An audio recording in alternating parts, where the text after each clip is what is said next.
Hi guys, welcome back to Shadowcoast. We are continuing the primary campaign.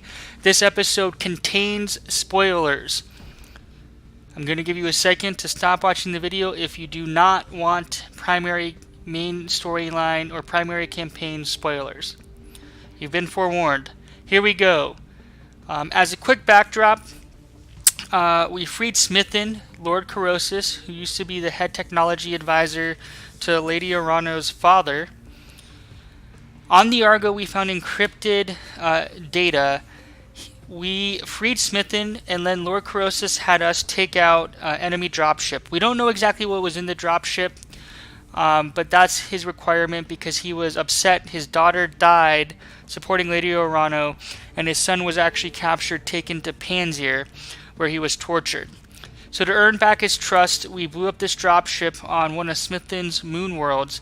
During that, Orano's cousin, we'll call it the daughter of Directorate Espinosa, who betrayed us, was there defending the dropship. So we actually captured her. We blew up the dropship to gain Lord Corrosis' support.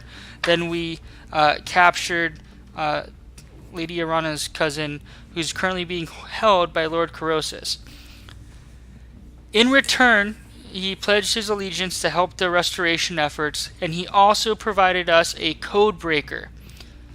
Dr. Murad has been running the code breaker to decrypt this Lostech that we found in the Argo.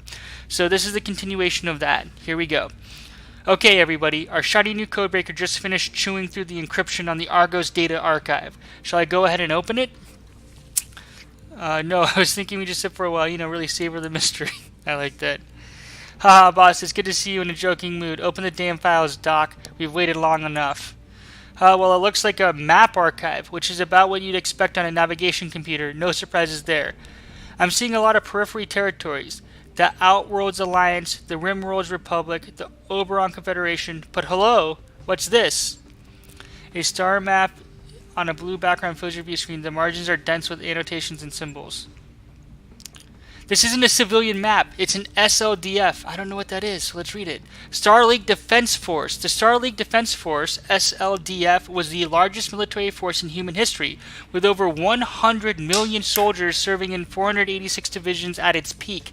The SLDF suffered horrific losses opposing Stefan Amaris in the Amaris Civil War. Look at the symbols: refueling station, no-fly zones, even military installations. Hello. All laid out and annotated, complete with identifier codes where applicable. And it looks like we have more of them. A Regan soldier. This is our backstory. There must be more to the ship's story than we understand. No civilian vessel should be carrying this kind of intel. I don't know, Commander. If there was any military significance to this vessel, it isn't reflected in her logs or in any of the history I've dug up on her. I wish I had answers, but I'm as in the dark as you are. Another centuries-old mystery in a ship overflowing with them. Remember, the Argo is several centuries old. A mystery that could get us all killed.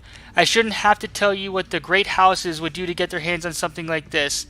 So those are the big, 5 big ones like House Davian, House Karita, etc. would do to get their hands on something like this. And even if they don't, bad things happen to people who mess around with Lostech. I've heard stories. So Lostech is that advanced technology that we lost during all these wars that were fought. More advanced technology. Hang on a second. I got something. An SLDF outpost castle. The designation reads Nautilus. So an outpost castle is an enormous defensive fortifications constructed after the reunification war. Outpost castles were used throughout the periphery to help the Star League Defense Force keep rebellious systems in line. Outpost castles were smaller in scale than the SLDF's famed castles, Brian, but they were no less fearless. Brian? That's weird. Okay. It's on Artru, deep inside Directorate space, right on the edge of the Tarian border. On the map, it's a no-fly zone, marked strictly off-limits to civilian craft. Nothing like that has ever been discovered on Artru. Trust me, I grew up there. I'd know. This could be a huge find. The SLDF outpost castle built outpost castles to keep the peripheral worlds in line, and they stocked them accordingly. That means Lostech and lots of it. There could even be an intact memory core for us to discover. Memory cores, Lostech. Memory cores were data storage systems used by the Star League. They were said to hold extensive libraries of information. They've done a really good job with the BattleTech lore and how it's developed over the year, guys. I am very impressed here. Yang. Who cares about memory cores? If there's really an outpost castle out there on R2, that means battle mechs. The rarest, most expensive mechs you could ever imagine. Oh, and weapons, boss. Weapons like that of which you've never seen. You ever heard of the Gauss rifle? Oh my god, they have Gauss rifles! This was a huge question, guys. We didn't know if they would have Gauss rifles. And pulse lasers!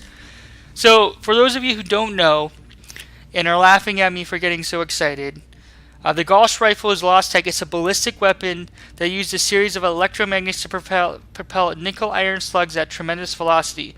The knowledge and techniques required to produce Gauss rifles were lost to the inner sphere during the Secession Wars. Gauss rifle does huge damage. I believe they're normally used as sniper weapons. It's basically like a long-range AC-20. I don't know if it does the same amount of damage, but damn, that is awesome. From what I've heard, those babies could punch a hole clean through an assault mech without breaking a sweat. And pulse lasers, wubsity wubsity, for those MWO players. Also Lostech, a laser weapon that fired several beams in quick succession, allowing vaporized armor to dissipate and increase localized damage output. The knowledge and techniques required to produce pulse laser weaponry were lost to the inner sphere during the Secession Wars. The kind that could slag a mountain of armor in a blink of an eye. Oh, I am so over the moon. This is awesome, guys. So if what you've just said is true, if an intact Star League era armory is waiting for us on R2, then this could change everything. We could punch through the Directorate's defenses in spite of their unexpected strength. With an SLDF arsenal at our disposal, there would be nothing we couldn't do. We must pursue this, Commander Coast. Lady Arano would say the same. Alright.